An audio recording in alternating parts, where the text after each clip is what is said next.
안녕하세요. 재테크 뉴비 03입니다. 요즘 유튜브 보다 보면 S&P 500 장기 투자 이야기 진짜 많이 나오죠. 뭐 미국 시장 전체에 투자해라, 20년 30년 꾸준히 모아가면 돈을 벌어온다, 뭐 10억 모아두면 자산은 안 줄어들고 매년 생활비만 꺼냈어도 오히려 자산이 조금씩 늘어난다, 이런 얘기들 다들 한 번쯤은 들어보셨을 텐데요. 물론 저 말들 꿈 같지만 모두 사실입니다. 저 또한 미국 증시에 대해서는 굉장히 낙관적이에요. 근데 요즘 제가 그런 영상들을 볼 때 드는 생각이 있는데요. 이런 얘기들이 다 맞긴 맞는데 나 같은 재테크 뉴비들이 보기에는 너무 희망적인 이야기만 하지 않나 싶은 생각이 들더라고요. 우리가 실제로 살다 보면 뭐 결혼, 출산, 아니면 뭐 주택 문제, 이런 목돈 들어갈 일들이나 직장에서 해고당할 수도 있고, 내가 하던 사업이 실패할 수도 있고, 혹은 부모님이나 가족들이 아파가지고 병원비가 나가게 될 수도 있고, 그리고 코로나 같은 금융 위기가 오면은 주가들이 엄청 폭락하잖아요. 이런 비상 상황이나 재난들이 나한테 안 일어나는 법은 절대 없죠. 그래서 오늘은 이런 비상사태들이 실제로 들이닥쳤을 때 S&P 500 장기 투자를 어떻게 하면 깨지 않고 끝까지 들고 갈 수 있을지, 다시 말해서 장기 투자 실패 확률을 어떻게 줄여갈지, 이 이야기를 해보려고 카메라 켰습니다. 그리고 S&P 500의 연평균 수익률이 어떻고, 뭐 과거 50년 수익률이 몇 %다, 이런 이야기들은 오늘은 깊게 안 들어갈게요. 그런 건 이미 너무 좋은 영상들이 많고 간단한 검색만 해도 다 나오니까 제가 나중에 간단히 정리하는 영상을 한번 기획해 보도록 하겠습니다.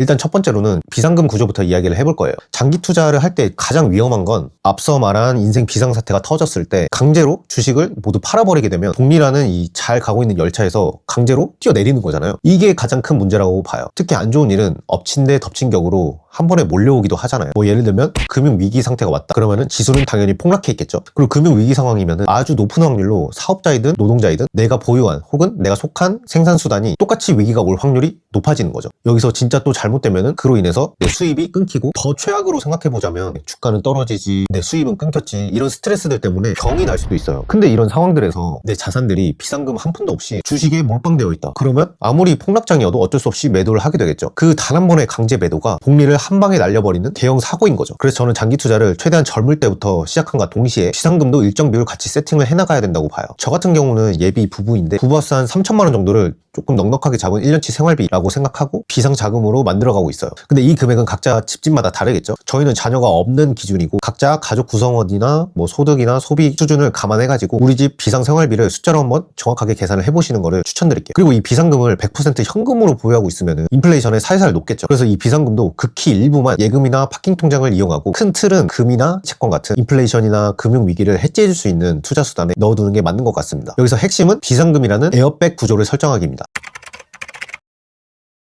자, 두 번째는 하락장에서 멘탈 관리법인데, 먼저 저는 개가 짖어도 미국은 간다 라고 믿습니다. 이게 무슨 말이냐면 매년 뉴스에서 뭐 증시가 버블이다, 폭락이 예고된다, 미국 패권이 많이 약화됐다, 이런 부정적인 말들을 외쳐대도 지수는 장기적으로 꾸준히 우상향을 해왔기 때문에 개가 짖어도 미국은 간다 라고 표현을 해봤어요. 실제로 블랙록 자료를 보면 지난 20년 동안 S&P 500은 연중 기준으로 평균 마이너스 15% 정도의 하락을 매년 겪었는데도 그 20년 중에 75%가 넘는 해가 연간 수익률이 결국엔 플러스로 끝났다는 거예요. 그러니까 연중에 마이너스 10%나 마이너스 15% 이렇게 빠지는 건 뭐 심각한 하락이 아니고 그냥 평균적인 한 해의 일부였다는 거죠. 이걸 쉽게 날씨에 비유해 볼게요. 비가 전혀 안 오는 해를 기다리는 게 이상한 거고, 태풍이 한 번도 안 올 거라고 믿는 게 비현실적인 거죠. 비랑 태풍은 살다 보면 자연스럽게 오는 거고, 그걸 알면서도 농사를 짓는 게 농부잖아요. 투자도 100% 똑같다고 저는 생각해요. 물론 역사적인 금융 위기 상황에서 마이너스 30%나 마이너스 50%까지도 지수가 빠진 적이 여러 번 있습니다. 근데 그렇다고 포기할 게 아닌 것이, 이렇게 지수가 빠지면은 뭐 원금은 성하냐 혹은 지수 회복이 되긴 하냐 라고 생각하실 수 있지만, 여기서 중요한 건 끈질긴 금융 체력을 바탕으로 패닉셀 하지 않는 것과 시장에 얼마나 오랜 기간 머물러 있었냐는 거예요. 일단 1년 단위로 보면은 미국 S&P 500에 투자를 했을 때 손실이 나는 해가 대략 4년 중에 1년 정도, 약 25%에서 30% 정도의 수준인 거죠. 그런 데이터가 있어요. 이 말만 들으면은 야, 이거 생각보다 위험한 거 아니야? 이런 생각이 들 수밖에 없죠. 근데 기간을 5년, 10년, 20년 단위로 늘려서 보면은 이야기가 완전 달라집니다. 2023년에 정리된 한 통계에서는 S&P 500 지수의 1928년도부터 2022년까지의 자료를 기준으로 1년 보유 시 손실 확률은 약 27%, 5년 보유 시 손실 확률은 약 10.5%, 10년 보유 시 약 6% 정도로 나온다고 합니다. 그러니까 1, 2년 단기로 봤을 때는 위험하다고 생각할 수 있지만, 투자 기간을 5년, 10년으로 늘릴수록 원금이 손실된 채로 끝날 확률이 급격하게 줄어들었다는 거죠. 물론 이 모든 건 어디까지나 과거 데이터일 뿐이고 앞으로도 100% 이렇게 될 거라는 보장은 없습니다. 다만 적어도 우리가 알 수 있는 건 기간이 길어질수록 원금이 손실될 확률이 역사적으로 계속 줄어왔다, 이런 흐름은 꽤 일관되게 나타나고 있다는 거예요. 여기다 거기다가 우리가 실제로들 많이 쓰고 있는 적립식 투자법을 더하면은 한 번에 고점에 물리는 그런 타이밍 실패 리스크를 줄이고 비쌀 땐 적게 사고 쌀 땐 많이 사고 그러다 보니까 평단가가 완만해지고 하는 효과가 있습니다. 그래서 이런 연구들을 종합해보면 1, 2년 단위로 짧게 놓고 봤을 때는 원금이 손실될 확률이 꽤나 높지만 꾸준히 적립식으로 들어가면서 5년, 10년, 20년 이상 시장에 머무를수록 원금이 손실될 확률은 한 자릿수로 급격하게 떨어졌다라는 거죠. 다시 말해서 우리가 경계해야 될 것은 단순히 하락 이게 아니라 짧은 나의 투자 기간 그리고 멘탈이 나가서 하락장에 주식을 팔아버리는 행위 그런 것들이에요. 정리하자면 각종 경제 위기가 들이닥쳐도 지수는 길지 않은 시간 안에 회복이 되기 때문에 그냥 박앤세일 이벤트라고 생각을 하고 쌀 때 더 사 모으면서 금융 체력으로 버텨나갑시다. 그리고 그 버티는 힘이 바로 제가 앞서 말한 비상금 에어백 구조 그리고 방금 말한 데이터를 근거로 한 하락장에서의 시장에 대한 믿음 그리고 다음에 이야기할 소비 습관에서 나오는 거예요.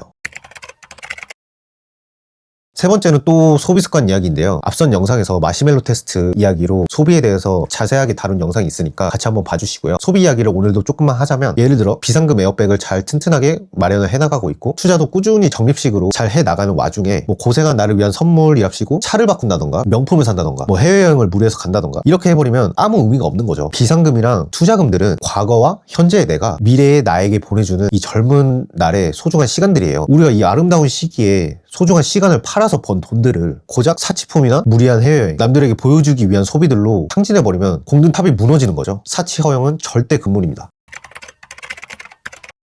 자, 마지막 네 번째 마음가짐 이야기인데요. 저는 이렇게 생각해요. 투자는 인생을 지금 당장 바꿔주는 수단이 아니다. 요즘 유튜브 보면은 단타로 얼마 벌었네, 레버리지로 몇 배 수익이 났네 이런 거 진짜 많이 보이잖아요. 근데 솔직히 말해서 단타랑 레버리지는 저는 카지노랑 똑같다고 생각하거든요. 몇 번은 운 좋게 이길 수 있어요. 근데 그 게임을 계속 하다 보면은 언젠가는 시스템이 이기게 되어 있고 결국 그 대가를 치르게 된다고 저는 생각합니다. 그리고 또 이렇게 생각해요. 진짜 본질은 현생에서 레벨업하고 본업 수입을 키우고 부수입을 확장하는 쪽에 있고 투자는 내가 힘들게 벌어온 돈을 미래의 나에게 옮겨놓는 통로 정도라고 생각해요. 급하게 당장에 일확천금을 노리는 그런 것들은 아예 관심을 갖지 않아요. 그 이유는 투자를 길게 보자면 시간은 결국 우리 편이니까 내가 이해하고 있고 오랜 기간 동안 믿을 수 있는 시장에 단순하게 오래 머물고 있는 것이 재미는 없지만 가장 강력한 투자 전략인 것 같아요. 자, 끝으로 오늘 이야기는 수익률에 관한 이야기보다는 내가 어떻게 해야 시장에 오래 머물 수 있을까 그걸 먼저 생각해 보자는 거였고요. 그러니까 우리는 각종 비관적인 뉴스들이랑 재난 같은 폭락에도 탄탄한 금융 체력을 바탕으로 존버하면서 장기 투자를 꼭 성공해 보자고요. 오늘도 끝까지 시청해 주셔서 감사드리고 여러분들 의견도 댓글로 많이 남겨주세요. 감사합니다.